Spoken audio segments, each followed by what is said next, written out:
Our first major snowstorm of 2025 is underway, and it is packing a punch. Good morning. I'm Michelle Basch. And I'm John Aaron. Let it snow, let it snow, let it snow. Yeah, the flakes are flying pretty fiercely across most of our region at this hour. We're under a winter storm warning that took effect late last night and is set to continue until 1 a.m. tomorrow. With the latest on projected snow totals and the timing of this storm, let's go live now to WTOP meteorologist Lauren Ricketts.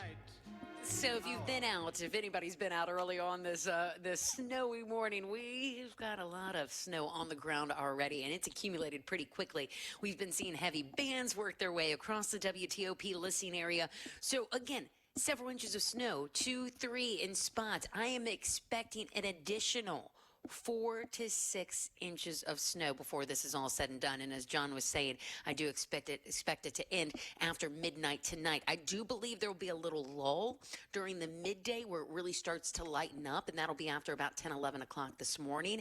But then it'll pick right back up again later on this afternoon and through this evening. And it mainly looks like snow, a little sleet trying to work in from the south, but we'll talk more about that and a possible another snowstorm, a next snowstorm.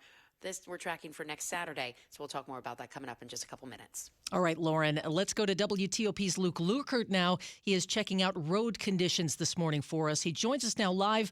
Luke, where exactly are you now, and what's going on?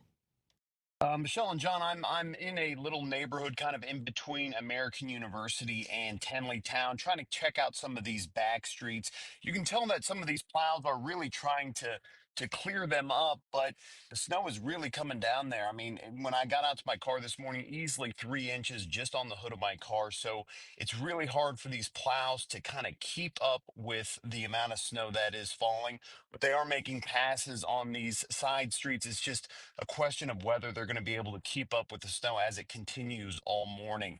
As for the big roads, I went up and down Wisconsin Avenue in Northwest DC and Massachusetts Avenue, some of the bigger kind of throughways for a lot of commuters.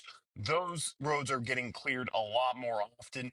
If you take Massachusetts Avenue a lot, though, you know, it's kind of a little bit of a steep road in some spots, and I was able to manage my way down it, but you can definitely tell that you might get a little slipping and sliding, especially if you are not taking it easy, going a little slower and kind of shifting down into maybe even second gear to just kind of give yourself a little bit more traction.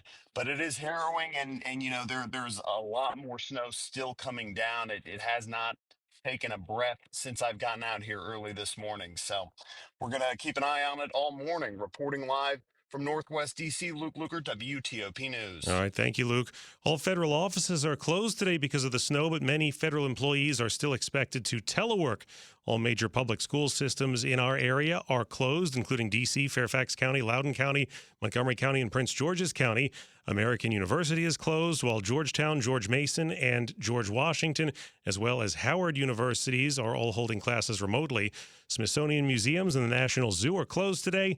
Read our full list of closings and schedule changes at WTOP.com. Now, Congress will still meet today to do some important work. Today, the House and Senate convene to finalize President-elect Trump's 2024 victory. House Speaker Mike Johnson telling Fox News yesterday it will happen blizzard or not, in his words.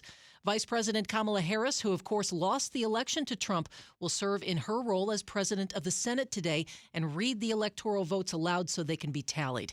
It's happening 4 years after the January 6th attack on the Capitol, when Trump supporters stormed the building in protest of his 2020 election loss. More than 1,200 people have pleaded guilty or have been convicted of crimes related to the 2021 riot. No violence, protests, or even procedural objections in Congress are expected this time. Coming up the roads, well, they are simply not very good right now. We will check in with Rita. Traffic and weather in 30 seconds.